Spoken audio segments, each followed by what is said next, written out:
The PowerPoint slide went up at 10:47 a.m. I know the exact time because I checked my Timex old Marine habit. You track everything when lives depend on precision. The slide read Lean Manufacturing Protocol, Operational Excellence Initiative, and underneath it, in clean corporate font, developed by Preston Hayes, CEO. I'd built that protocol. Every efficiency metric, every workflow optimization, every safety checkpoint. 3 years of my life walking that factory floor at Heartland Steel Works, timing operations with a stopwatch, talking to welders and machinists, and crane operators who'd been bending steel longer than Preston had been breathing. The system that cut our waste by 34% and saved the company $2.3 million annually. The protocol that kept 180 families employed when other plants across Ohio were shutting down and shipping jobs overseas. Preston Hayes had been with Heartland Steel Works for 18 months. Before that, he was finishing his Stanford MBA. Before that, I don't know, doesn't matter. His name was on my slide. My name is Garrett Powell. I'm 48 years old. I spent 12 years in the Marine Corps, most of it in logistics and operations management. Learn how to keep supply lines running in places where failure meant people didn't come home. After discharge, I spent 16 years at Heartland Steel in Youngstown, Ohio, working my way up from floor supervisor to operations director. I built their manufacturing backbone from scratch, lean protocols, safety systems, supply chain integration for steel that goes into everything from bridges to battleships to the frame of your pickup truck. No fancy degree, no corner office politics, just the work. That's the setup. Here's what happened. Preston became CEO 14 months ago. His father, Norman Hayes, sits on our board of directors, been there since 2018, came in during the restructuring when half the regional steel companies were filing bankruptcy.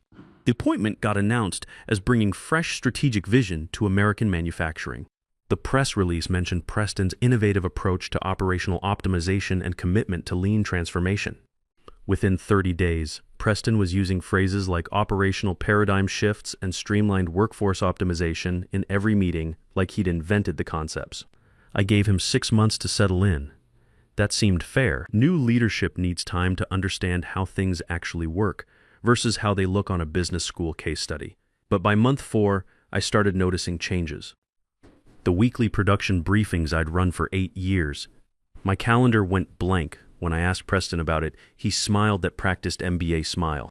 We're expanding stakeholder input, bringing more voices to the table, he said. The manufacturing landscape is evolving, Garrett. We need perspectives that can scale with transformation. I nodded and filed it away. 2 weeks later, my access to the manufacturing dashboard timed out. 8 years of real-time production data, performance metrics, efficiency tracking gone. Preston called it a system upgrade issue when I brought it up. Said it would look into it. IT never looked into it. The first hint of what was really coming happened during a safety meeting in March. Preston had invited some consultants from McKinsey to audit our operational readiness. 3 guys in identical Navy suits who'd probably never set foot on a factory floor before, taking notes while our shift supervisors explained quality control procedures. One of them asked Danny Rivers, our plant foreman, how we quantified acceptable tolerance variance in real-time production scenarios. Danny looked at me, then back at the consultant. We check the gauges, he said. If they're green, we're good. If they're red, we stop and fix whatever's wrong. The consultant wrote something down. After the meeting, I caught him talking to Preston by the loading dock. I was too far away to hear details, but I saw him point at the production floor and use the word optimization 3 times in 30 seconds. That's when Wade Torres came to see me. Wade's been our union rep for 15 years, straight shooter who knows every worker on the floor by name and exactly how many kids they're trying to put through college. He knocked on my office door and closed it behind him. Garrett, he said, the guys are hearing rumors, something about moving production offshore. I told him I hadn't heard anything official. That was true, but I'd started noticing other things. More consultants coming through once a week. Meetings I wasn't invited to but could see happening through conference room windows. Preston asking detailed questions about labor cost per unit and manufacturing flexibility scenarios during the monthly board updates. You know I trust you, Wade said, but these guys have been through this before. Plant in Akron closed in 2019. Youngstown Metals shipped their operation to Mexico in 2021. They all started the same way: consultants, efficiency audits, talk about competitiveness. Wade had a point. The manufacturing landscape in Ohio looked like a battlefield. Empty factories for lease signs on buildings that used to employ half a town. We'd survived because we'd gotten efficient, stayed competitive. The protocol I developed was a big part of that. It wasn't just about cutting waste. It was about proving that American manufacturing could work if you did it right. I'll keep my ears open, I told Wade. Anything concrete comes up, you'll be the first to know. He nodded and left. I sat in my office looking at the production floor through my window. 18 people down there, running equipment that hadn't missed a safety target in 3 years, making steel that met specs tighter than anything coming out of overseas plants. Building something that mattered. But I'd learned something in the Marines about reading situations before they turned critical. The confirmation came 3 weeks before the quarterly union meeting. I was walking back from the break room with my coffee when I heard voices from the conference room. Door was cracked open, and I recognized Preston's voice immediately. He was talking to his father, Norman. They hadn't seen me approach. The Mexico transition has to be finalized before the union contract renewal in September, Norman was saying 180 positions. We can keep maybe 30 for final assembly and shipping oversight. I stopped walking, not dramatically, just paused like I was checking my phone. The optics will be challenging, Preston replied. But if we frame it as competitive repositioning rather than layoffs, and we announce it alongside the efficiency gains from the new manufacturing protocol, the board will see it as strategic leadership. The protocol Garrett developed, the protocol the company developed under my strategic direction. Garrett's a good operations guy, but he thinks tactically. This requires strategic vision. Norman chuckled. Just make sure the transition is clean. No drama. These union guys can get emotional about job security. I kept walking, didn't speed up, didn't slow down, just continued back to my desk and sat down. That evening, I drove across town to see Earl Hutchinson, our general counsel. Earl had served 6 years in the Navy before law school. We'd worked together during the 2019 restructuring when half the steel companies in Ohio were reorganizing to avoid bankruptcy. Earl, I said, settling into the chair across from his desk, I need to ask you about something hypothetically. He set down his coffee and gave me that look lawyers get when they know the conversation just got serious. What kind of hypothetically? What happens to operational protocols and manufacturing procedures if someone gets terminated without cause? Earl pulled up the standard employment template on his laptop. Company retains all intellectual property, trade secrets, and operational procedures developed during the term of employment. Standard boilerplate language. He looked up.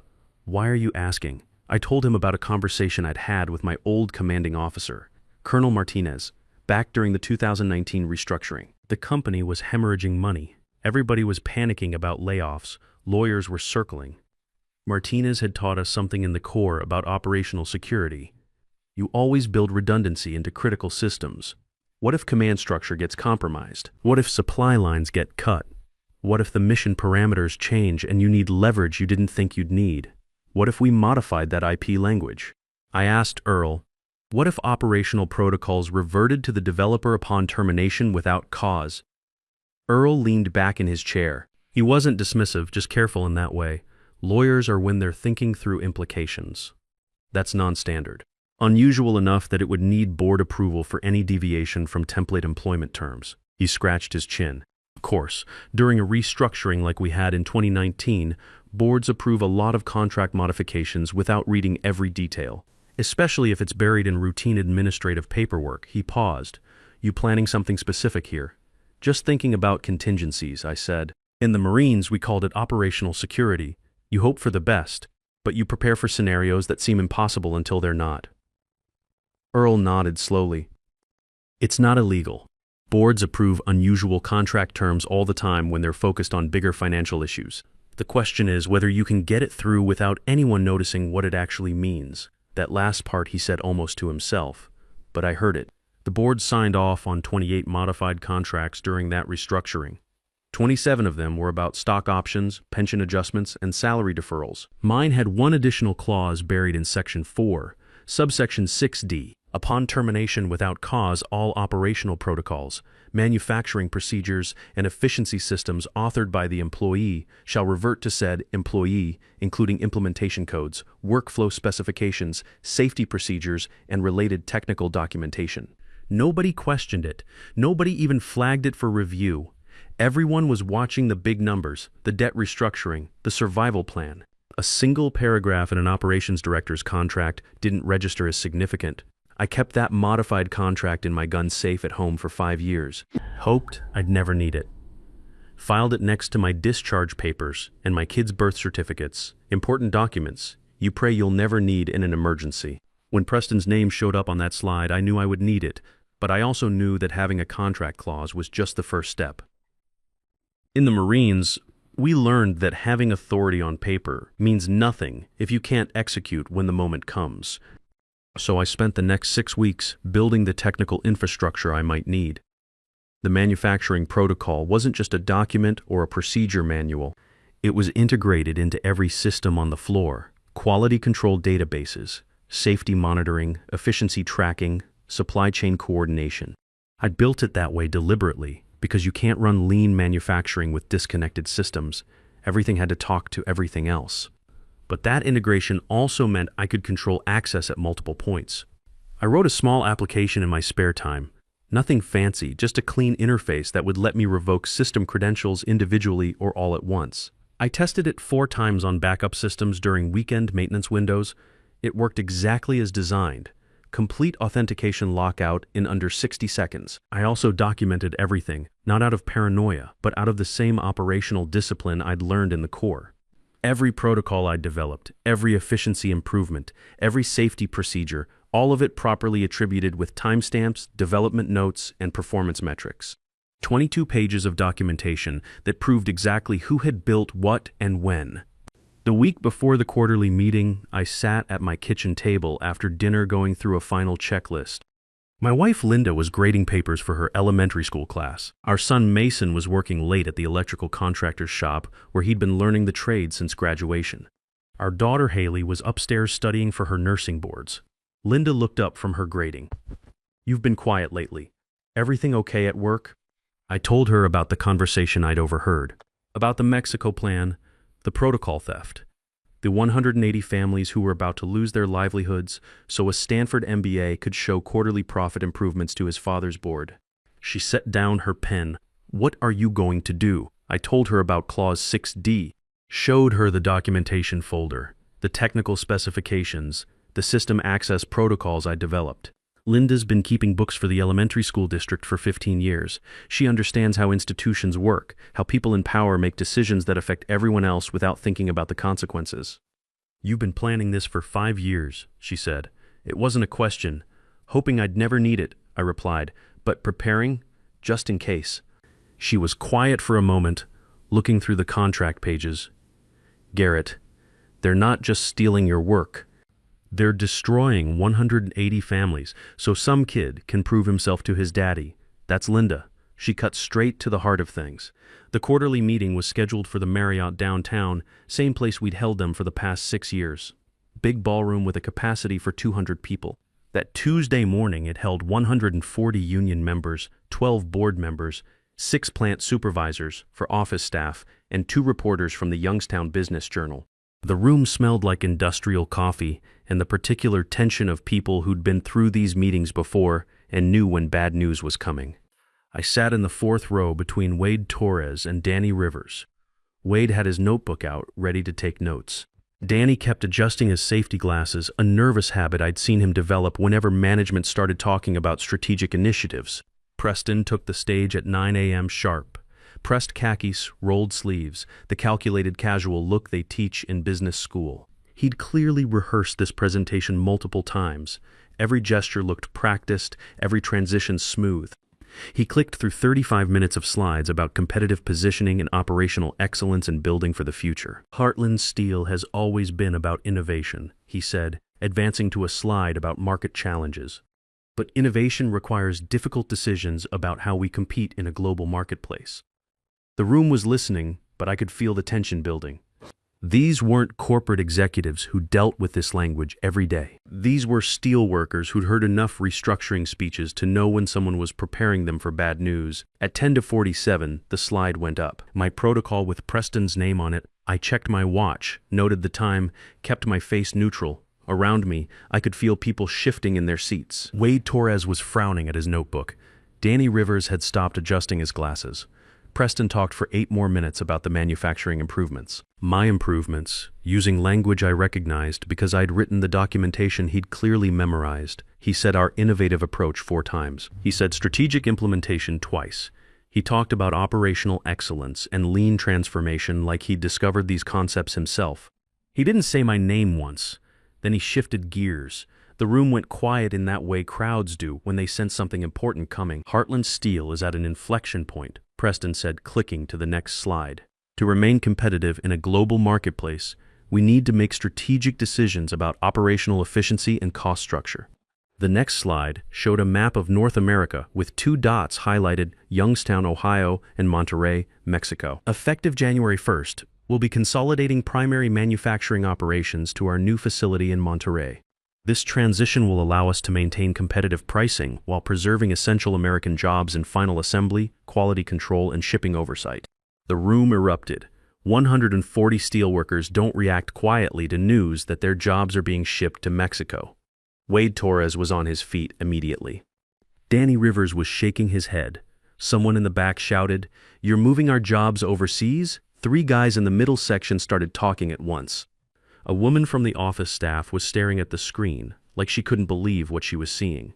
The reporters were taking notes, frantically. Preston raised his hand for quiet, but the room wasn't settling down. "We understand this is challenging news," he said, raising his voice slightly. "But we'll be retaining 30 positions for specialized operations that require American oversight, and everyone affected will receive a comprehensive severance package based on years of service. What about the protocol that saved us $2.3 million? Wade called out over the noise. "The efficiency system that's got your name on it now, that operational framework will obviously transfer with the manufacturing operations," Preston replied smoothly. "It's company-developed intellectual property designed to optimize our global competitiveness." That's when I stood up. The room was still buzzing with angry conversations, but something about my movement caught attention. A few people turned to look at me.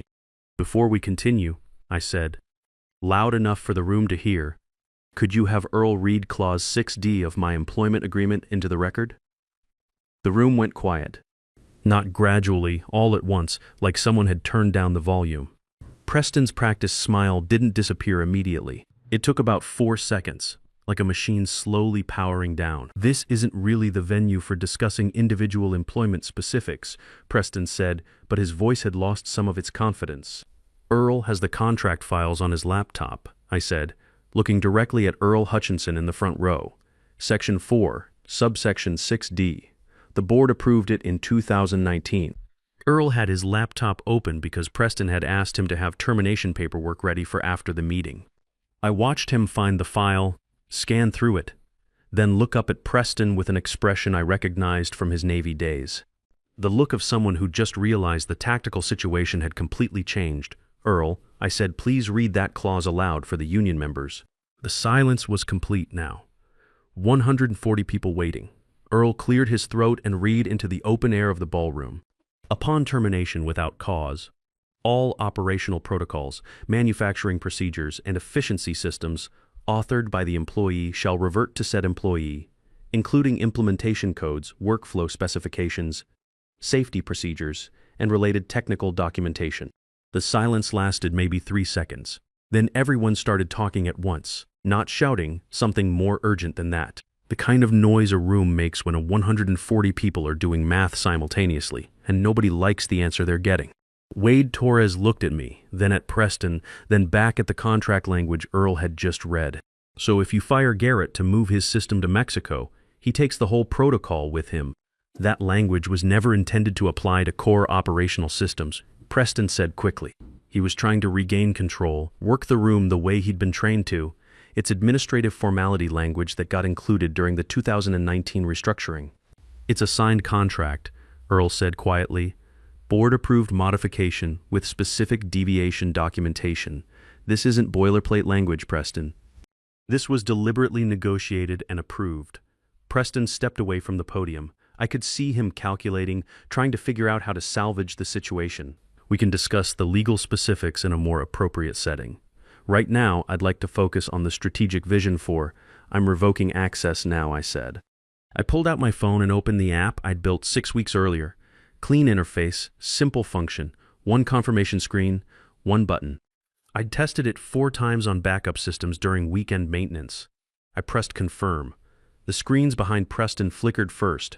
His PowerPoint presentation dropped off the main projector.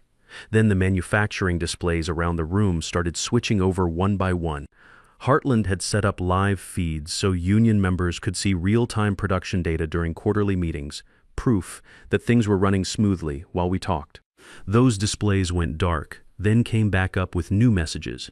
Lean manufacturing protocol, access denied, safety system integration, credentials invalid. Quality control pipeline, authentication required, supply chain optimization, connection terminated, efficiency tracking database, user authorization revoked. Danny Rivers had his laptop open, typing frantically. He was trying to log into the production systems from his supervisor account. I watched him work for about 90 seconds, then stop. He looked up at the room with the expression of a man who just discovered that everything he thought he understood about the operation was completely wrong. "We're locked out," he said. His voice was quiet, but the microphone on his table picked it up and carried it through the room. Every system, every protocol, everything. Someone in the back said he actually did it. Preston came down off the stage. He walked straight to me, stopped close enough that I could see the perspiration on his forehead despite the air conditioning. "This is sabotage," he said, keeping his voice low but intense. "You're destroying 180 jobs out of spite." "No," I said, looking directly at him. "You were destroying 180 jobs for quarterly profit margins. I'm protecting operational security." Wade Torres stood up and addressed the room. "I want everyone to hear this clearly.